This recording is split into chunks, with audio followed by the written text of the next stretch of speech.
తీసేస్తున్నదనేది wrong ఏం కాదన్న. ఈ స్కిల్స్ లేకపోతే తీసేస్తారు ఎవరైనా. తీసేస్తున్నదనేది రాంగ్ ఏం కాదన్న. ఈ స్కిల్స్ లేకపోతే తీసేస్తారు ఎవరైనా. పేరెంట్స్ కానీ మన తాతలు కానీ ఏం చేసేవారన్న, ఒక వర్క్ని ఇల్లు కట్టుకోవాలంటే వాళ్ళే కట్టించుకున్నారు. తర్వాత కాంట్రాక్టులు బిల్డర్లు అని వచ్చారు. సో అట్లా వర్క్ అయితే మోడిఫై అవుతుందన్న. సో సాఫ్ట్వేర్ కూడా సాఫ్ట్వేర్ ప్లేస్లో చాట్ జీపీటీ అనే అలా ఆర్టిఫిషియల్ వచ్చింది కదా, ఇంకా అట్లా ఉంటుందన్న. దానికి అప్డేట్కి తగ్గట్టు ఈ సొసైటీకి తగ్గట్టు అప్డేట్ అవ్వకపోతే ఇట్లాంటివి అవుతాయి అన్న. ఇంకా ప్రతి ఫీల్డ్లోకి వస్తుంది కదా, ఇప్పుడు అదే టెక్నాలజీ అనేది ప్రతి ఫీల్డ్లోకి వస్తుంది. ఇప్పుడు సాఫ్ట్వేర్ వాళ్ళు ఇబ్బంది పడుతున్నారు, రేపు ఇంకో ఫీల్డ్. సో ఏం చెప్తారు? వాళ్ళు ఇబ్బంది ఏం పడట్లేదండి, వాళ్ళకి స్కిల్స్ లేవు అందుకు తీసేస్తున్నారండి. అందరినీ తీయట్లేదు కానీ మీరు అందరినీ తీసేసి ఇంటికి పంపిస్తే అప్పుడు అది చేసేది రాంగ్ అవుతుంది. అందులో కొంతమందినే తీసేస్తారు. సో వాళ్ళకి కావాల్సింది వాళ్ళ స్కిల్స్ వాళ్ళు లేవు వాళ్ళ దగ్గర, అందుకు తీసేస్తున్నారు. మీరే ఉన్నారు, ఒక మెడికల్ షాప్ పెట్టారు, టక్కన సారిడాన్ ట్యాబ్లెట్ తీసుకురా అంటే తీసుకొచ్చేవాడు కావాలి కానీ మీకు స్టాఫ్ తేనవాడు మీకు అవసరం లేదు కదా. సో వాళ్ళు కూడా అంతే అనమాట. వాళ్ళకి వాళ్ళ వర్క్ ఎవరైతే వాళ్ళు కంప్లీట్ చేస్తారో వాళ్ళతోనే వాళ్ళకి చేస్తారనమాట. సో ఇప్పుడు యువత కూడా ఎక్కువగా సాఫ్ట్వేర్ ఐటీ ఫీల్డ్ అని చెప్పి అమ్మాయిలైనా అబ్బాయిలైనా ఎక్కువగా అటు సైడే వెళ్తున్నారు, మిగతా చాలా జాబ్స్ ఉన్నా వదిలేసి. సో ఎందుకు అంత ఇంట్రెస్ట్ వాళ్ళకి? అది కళల ప్రపంచం అన్న. సినీ ఫీల్డ్ లాగా అది కూడా సాఫ్ట్వేర్ అనేది కూడా కళల ప్రపంచం. ఈరోజు రియల్ ఎస్టేట్ ఈ రేంజ్కి ఒక మధ్యతరగతి వ్యక్తి, ఒక ఆటో డ్రైవరు లేదంటే ఎవరైతే చిన్న చిన్న పనులు చేసేవారో ఎవరైనా ఈ సొంత ఇల్లు కొల నెరవేరట్లేదంటే దానికి కారణం సాఫ్ట్వేర్ అన్న. వాళ్ళకి మంచిగా శాలరీలు వస్తాయని చెప్పేసి మంచిగా లోన్లు వస్తాయి.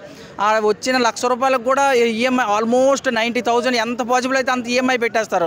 సో ఈఎంఐతో ఇల్లు కొనేస్తారు. వాళ్ళు చూసి వేరే వాళ్ళందరూ ఇల్లు కొనాలనుకుంటారు. సో సాఫ్ట్వేర్ వాళ్ళు ఇల్లు ఈజీగా కొనగలరు కానీ అది జీవితాంతం వాళ్ళు ఈఎంఐ కట్టుకుంటూ బతుకుతారు తప్ప ఇంకేం కాదు. సో వాళ్ళకి తీసేస్తున్నది అనేది రాంగ్ ఏం కాదన్న. ఈ స్కిల్స్ లేకపోతే తీసేస్తారు ఎవరైనా. మరి అట్లాంటివి కట్టుకుంటున్నారు అని చెప్పి వాళ్ళకి అట్రాక్ట్ అయ్యే యూత్కి ఏం చెప్తారు? మరి ఐటీ సైడ్ వెళ్తున్నారు కదా, వాళ్ళ గురించి ప్రతి స్కిల్ ఉంటే వెళ్ళొచ్చు అన్న. ఎన్ఐటీలో సంవత్సరం చాలామంది రిక్రూటర్ అవుతారు. కొంతమంది 1 crore 2 crore ఎలిజిబుల్ అవుతారు, మిగతా వాళ్ళందరూ కాదు కదన్నా. నేను డిగ్రీ చేసేటప్పుడు నాతో ప్యారలల్గా చాలామంది బీటెక్ చేశారు. సో ఇప్పుడు నేను డిగ్రీ చేసి వేరే జాబ్ చేస్తున్నాను కానీ నాతో పాటు బీటెక్ చేసిన చాలామంది స్విగ్గీ, ర్యాపిడో, ఓలా, ఊబర్ వేస్తున్నారు. సో వాళ్ళ దగ్గర స్కిల్స్ లేవు కాబట్టి వాళ్ళు ఆ పని ఎంచుకున్నారన్న. నిజంగా స్కిల్స్ ఉంటే టీసీఎస్కో, గూగుల్కో, మైక్రోసాఫ్ట్కో, డెలైట్కో పోవాలి కానీ స్కిల్స్ లేకుండా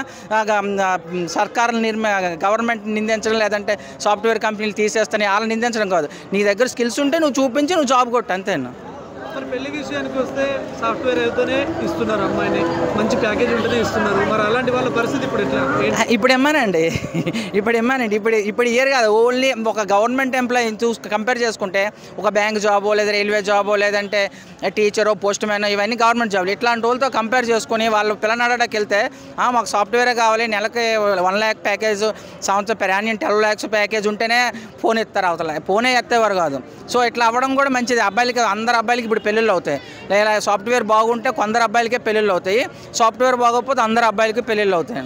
సో ట్యాక్స్ పేయర్స్ మేమే ఎక్కువగా ఈ దేశానికి కాంట్రిబ్యూట్ చేస్తున్నామని చెప్పి కొందరు మాట్లాడుతున్నారు. ట్యాక్స్ పే చేస్తే you are the responsibility of citizen. నువ్వు మంచిగా ట్యాక్స్ పే చేస్తున్నావు కాబట్టి నువ్వు అప్పుడు గవర్నమెంట్ని దర్జాగా కాలర్ పట్టుకొని అడగచ్చు, నేను పే చేసే ట్యాక్స్ ఒక డెవలప్మెంట్ కోసం, స్టేటు లేదా కంట్రీ డెవలప్మెంట్ కోసం, లేదా నువ్వు ఇచ్చే ప్రీ డిస్ట్రిబ్యూషన్ కాదని చెప్పి గట్టిగా అడగాలి. ఒక్కడైనా అడుగుతారు ఎంత ట్యాక్స్ పే చేస్తున్నా అంటే ట్యాక్స్ పే చేసిన అడుగుతున్నారు. ఆ రోడ్లే బాగాలేదు. నిన్న అమీర్పేటలో ఇంత చిన్న వర్షాలకే మొత్తం రోడ్లు మునిగిపోయినాయి. మరి ట్యాక్స్ పే చేసిన ఎందుకు అడగట్లేదు? మేము ఇచ్చే ట్యాక్స్లు ఎక్కడ పోతున్నారా బాబు? ఆ ట్యాక్సులతో అట్లీస్ట్ మాకు మంచి మార్గాన్ని ఇవ్వండి రా బాబు, మంచి గతకలేని రోడ్లు ఇవ్వండి, ఇంటి నుండి ఆఫీస్ నుండి ఇంటికి అని మంచి రోడ్లు ఇవ్వండి అని అడగండి.